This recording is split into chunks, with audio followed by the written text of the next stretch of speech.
class, so andito na yung result ng quiz nyo kahapon. Chinekan ko na, okay? Hello, yun na. Hello, yun na.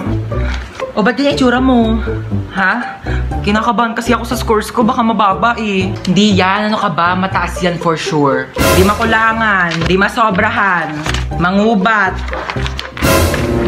malihim. Ay, malihim po. Thank you po. Oh my God! O bakit? Ang baba ko. Naku, okay lang yan. Ano ka ba? Ang mahalaga, ginawa mo naman yung best mo, diba? Sige na, wag ka na umiyak, okay? Makakabawi ka din. Teka lang, ilan ba score mo? 99. 99? 99 over 100. 99 nga. 17 over 100 nga lang ako. Tapos ikaw iyak-iyak ka sa 99 mo, ha? Alam mo, ang arte mo! Ha? Alam mo yun, ang arte mo!